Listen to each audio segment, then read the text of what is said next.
আসসালামু আলাইকুম গাইস, কি অবস্থা সবার? আশা করি সবাই অনেক ভালো আছেন। তো নতুন একটা ভিডিও আপনাদের সবাইকে স্বাগতম। আজ আমাদের এলাকার ছোট বড় খেলা, তো সেই জন্যই আমরা মাঠের দিকে চলে যাচ্ছি। ফাইনালি মাঠে চলে আসলাম। তো মাঠে এসে প্রথমে সবাই প্র্যাকটিস করার জন্য মাঠে নামছে, আর ওদিকে কিছু কিছু লোক তার জামা কাপড় চেঞ্জ করে নিচ্ছে। এখনো সবাই এসে পারেনি, এই জন্য সবাই বলতেছে যে একটু পাটা সেট করে নি। দু একজন দৌড়দৌড়িও করতেছিল।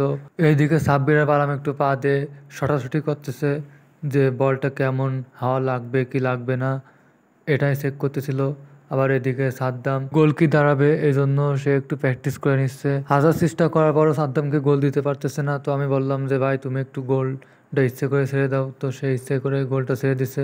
আবার এদিকে আমাদের রোহান বস, সে বললো একটু সর আমি কিক করি, তো সে কিক করে অনেক দূর পাঠানোর চেষ্টা করেছিল, কিন্তু সে পাঠাতে পারেনি। এই জন্য একটু মুস্কি মুস্কি হাসতেছে, আর তার পিছনে অ্যাংলেট গুঁজে নিয়ে আসছে এবং সবাইকে দেখাচ্ছে যে সে অ্যাংলেট নিয়ে আসছে।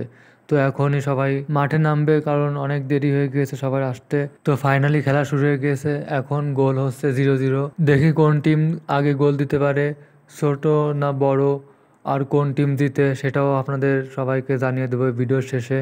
তো সম্পূর্ণ ভিডিওটি দেখতে থাকুন। তো অনেক চাপ সৃষ্টি করতেছে ছোট গ্রুপ, কারণ বড়রা অনেক বয়স হয়ে গেছে, এজন্য সেভাবে দৌড়দৌড়িও করতে পারে না, আর খেলা অনেক দিন খেলে না, এজন্য ঠিক করে খেলতেও পারতেছে না। তো অনেক চাপ দিচ্ছে ছোট গ্রুপ, গোল হলেও হতে পারতো। তো এখানে আবার হ্যান্ডবলের সংকট দিচ্ছে যে হ্যান্ডবল হয়েছে হ্যান্ডবল হয়েছে।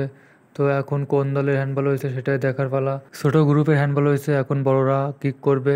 তো তার গার্ডরা আছে সাদ্দাম, রোহান আর আরমান, আর এদিকে আবার কিরা আছে, তার নামটা খেয়াল আসতেছে না।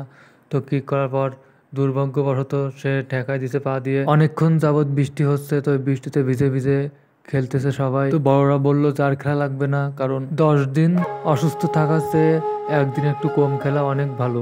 তো সবাই সেই হিসেবে খেলা বাদ দিয়ে দিছে। তো ফাইনালি খেলা শেষ হলো। তো খেলার রেজাল্ট হলো আমরা 7টা দিয়েছি এবং বড়রা 1টা দিয়েছে। আমরা এখন বাসার দিকে চলে যাব। তো বাসার দিকে যাওয়ার আগে বল ঠিকঠাক আছে কিনা সেটাও চেক করে নিলাম। তো চেক করা হয়ে গেলে আমরা এখন বাসার দিকে যাচ্ছি।